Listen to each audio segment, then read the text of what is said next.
Subscribe to our YouTube channel and press the bell icon to get the latest updates. Good evening. A presidential election is the world's most important job interview. At the end, we hire a leader to help us solve problems, create opportunities, and give our kids better tomorrows. That's a tall order this year, with the COVID-19 outbreak on a path to killing 200,000 people and destroying millions of jobs and small businesses. How did Donald Trump respond? At first, he said the virus was under control and would soon disappear. When it didn't, he was on TV every day bragging on what a great job he was doing, while our scientists waited to give us vital information. When he didn't like the expert advice he was given, he ignored it. Only when COVID exploded in even more states did he encourage people to wear masks. By then, many more were dying. When asked about the surge in deaths, he shrugged and said, "It is what it is." But did it have to be this way? No. COVID hit us much harder than it had to. We have just 4% of the world's population, but 25% of the world's COVID cases. Our unemployment rate is more than twice as high as South Korea's, 2.5 times the United Kingdom's, more than 3 times Japan's. Donald Trump says we're leading the world. Well, we are the only major industrial economy to have its unemployment rate tripled. At a time like this, the Oval Office should be a command center. Instead, it's a storm center. There's only chaos. Just one thing never changes: his determination to deny responsibility and shift the blame. The buck never stops there. Now you have to decide whether to renew his contract or hire someone else. If you want a president who defines the job as spending hours a day watching TV and zapping people on social media, he's your man. Denying, distracting, and demeaning works great if you're trying to entertain or inflame. But in a real crisis, it collapses like a house of cards. COVID just doesn't respond to any of that. To beat it, you've got to actually go to work and deal with the facts. Our party is united in offering you a very different choice: a go-to-work president, a down-to-earth, get-the-job-done guy, a man with a mission to take responsibility, not shift the blame, concentrate, not distract, unite, not divide. Our choice is Joe Biden.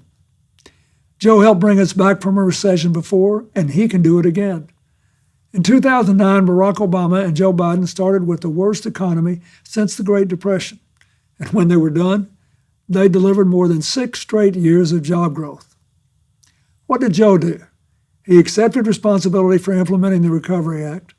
His work created a lot of new jobs and started many new companies in communities across our country. Now Joe's committed to building America back again. How?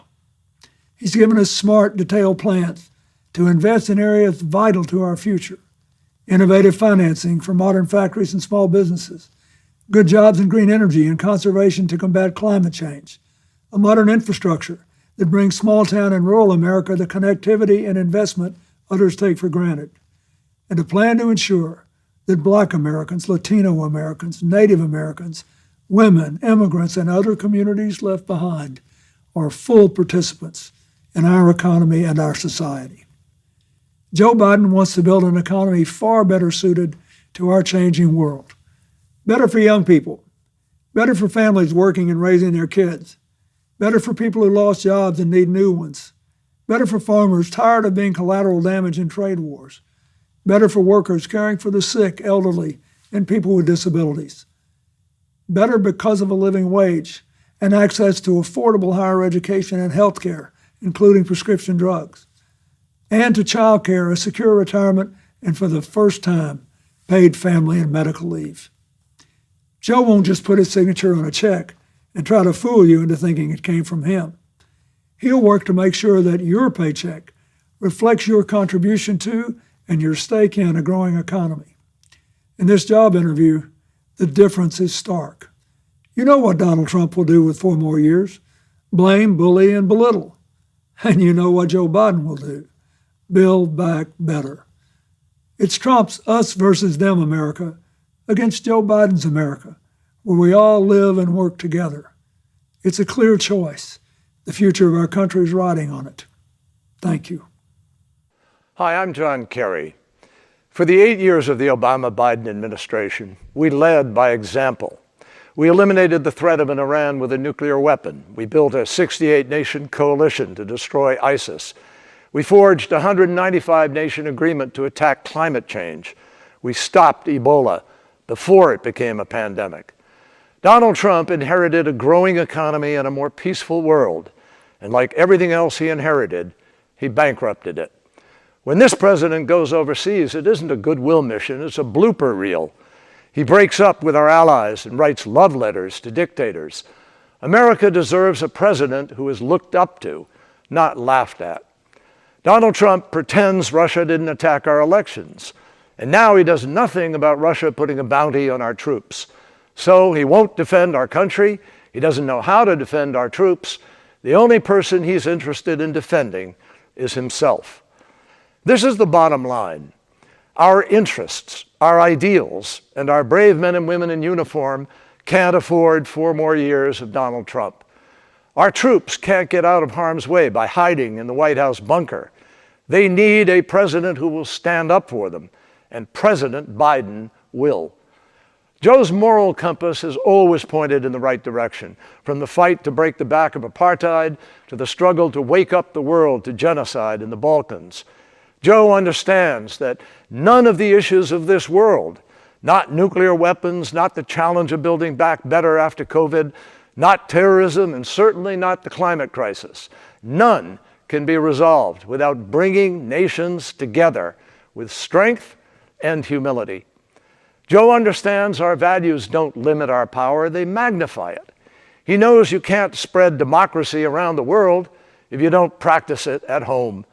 And he knows that even the United States of America needs friends on this planet.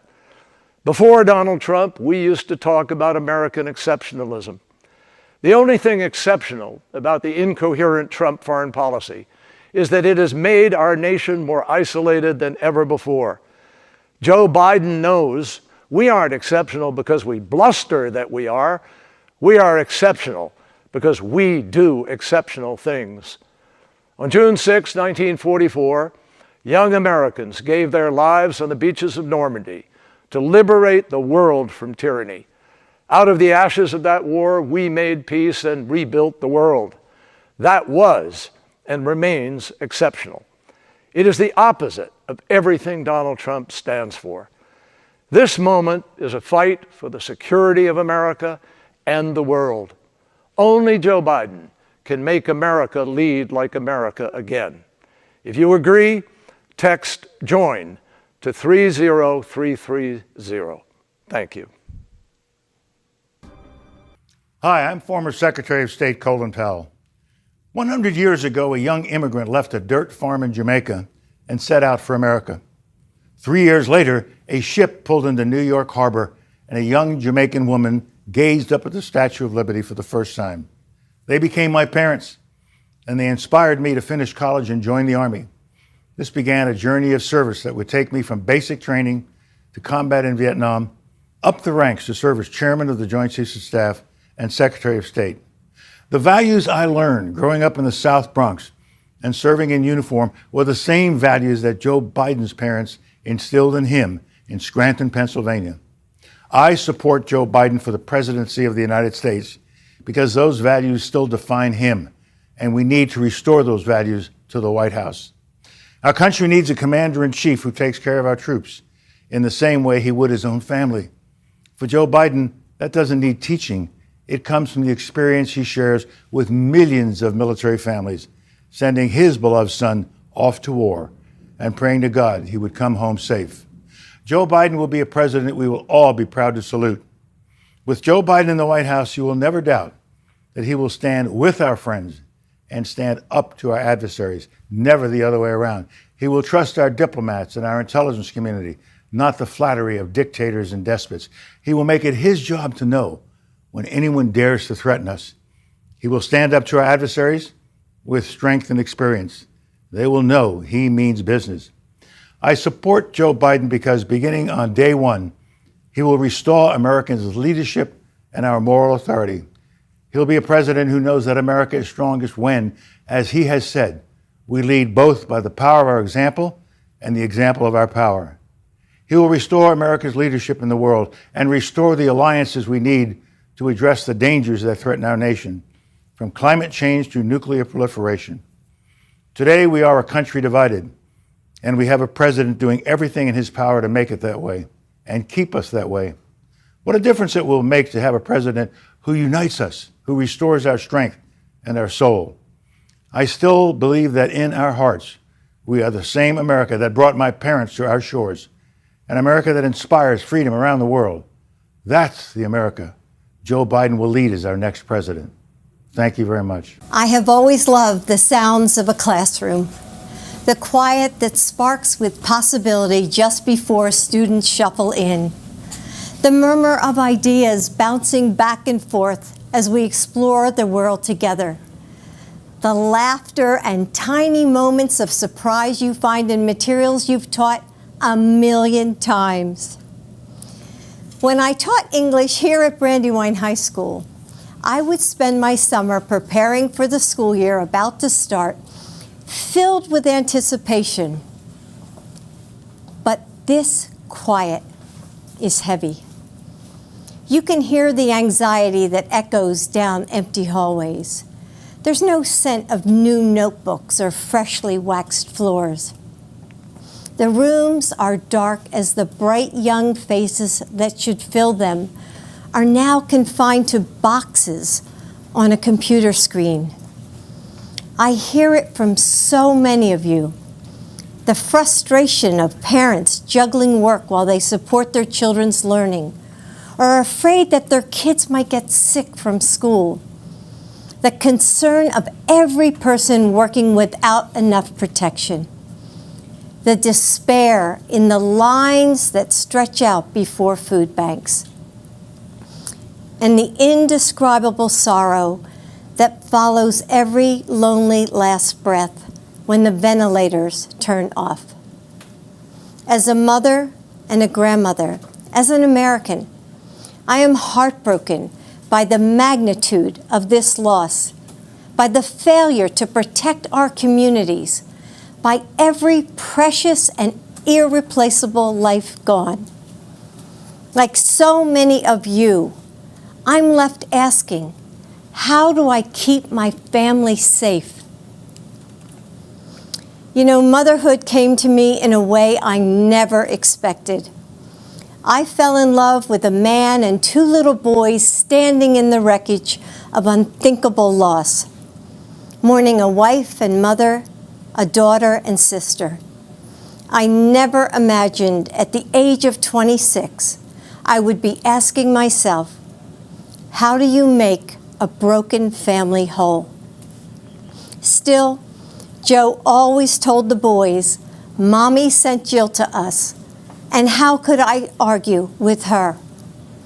And so we figured it out together in those big moments that would go by too fast, Thanksgivings and state championships, birthdays and weddings, in the mundane ones that we didn't even know were shaping our lives, reading stories piled on the couch, rowdy Sunday dinners and silly arguments, listening to the faint sounds of laughter that would float downstairs as Joe put the kids to bed every night, while I studied for grad school or graded papers under the pale yellow kitchen lamp, the dinner dishes waiting in the sink. We found that love holds a family together. Love makes us flexible and resilient. It allows us to become more than ourselves together. And though it can't protect us from the sorrows of life, it gives us refuge, a home. How do you make a broken family whole? The same way you make a nation whole. With love and understanding, and with small acts of kindness, with bravery, with unwavering faith. You show up for each other in big ways and small ones, again and again. It's what so many of you are doing right now for your loved ones, for complete strangers, for your communities. There are those who want to tell us that our country is hopelessly divided, that our differences are irreconcilable. But that's not what I've seen over these last few months. We're coming together and holding on to each other. We're finding mercy and grace in the moments we might have once taken for granted. We're seeing that our differences are precious and our similarities infinite. We have shown that the heart of this nation still beats with kindness and courage. That's the soul of America Joe Biden is fighting for now. After our son Beau died of cancer, I wondered if I would ever smile or feel joy again. It was summer, but there was no warmth left for me. 4 days after Beau's funeral, I watched Joe shave and put on his suit. I saw him steel himself in the mirror, take a breath, put his shoulders back, and walk out into a world empty of our son. He went back to work. That's just who he is. There are times when I couldn't even imagine how he did it, how he put one foot in front of the other and kept going. But I've always understood why he did it. For the daughter who convinces her mom to finally get a breast cancer screening and misses work to drive her to the clinic. For the community college student who has faced homelessness and survived abuse, but finds the grit to finish her degree and make a good life for her kids. For the little boy whose mom is serving as a Marine in Iraq, who puts on a brave face in his video call and doesn't complain when the only thing he wants for his birthday is to be with her. For all those people Joe gives his personal phone number to at rope lines and events, the ones he talks to for hours after dinner, helping them smile through their loss, letting them know that they aren't alone. He does it for you. Joe's purpose has always driven him forward. His strength of will is unstoppable, and his faith is unshakable. Because it's not in politicians or political parties or even in himself. It's in the providence of God. His faith is in you, in us. Yes, so many classrooms are quiet right now. The playgrounds are still. But if you listen closely, you can hear the sparks of change in the air. Across this country, educators, parents, first responders, Americans of all walks of life are putting their shoulders back, fighting for each other. We haven't given up. We just need leadership worthy of our nation, worthy of you, honest leadership to bring us back together, to recover from this pandemic and prepare for whatever else is next. Leadership to reimagine what our nation will be. That's Joe. He and Kamala will work as hard as you do every day to make this nation better. And if I have the honor of serving as your First Lady, I will too. And with Joe as president, these classrooms will ring out with laughter and possibility once again. The burdens we carry are heavy, and we need someone with strong shoulders. I know that if we entrust this nation to Joe, he will do for your family what he did for ours. Bring us together and make us whole. Carry us forward in our time of need. Keep the promise of America for all of us. Great job. God, I love it. How are you? Hey, everyone. I'm Joe Biden's husband. As you heard tonight, excuse me, you can see why she's the love of my life, the rock of our family. She never gives herself much credit, but the truth is, she's the strongest person I know. She's a backbone like a ramrod. She loves fiercely, cares deeply. Nothing stops her when she sets her mind to getting something right. And you know, for all of you out there across the country, just think of your favorite educator who gave you the confidence to believe in yourself. That's the kind of first lady this Jill Biden will be. God love you. So go to joebiden.com to join our campaign. Thank you all for watching. I'll see you soon. Thank you. Good evening, bienvenidos, and thank you to everyone here today endeavoring towards a better, more just future for our country and our world. In fidelity and gratitude to a mass people's movement working to establish 21st century social, economic, and human rights, including guaranteed health care, higher education, living wages, and labor rights for all people in the United States.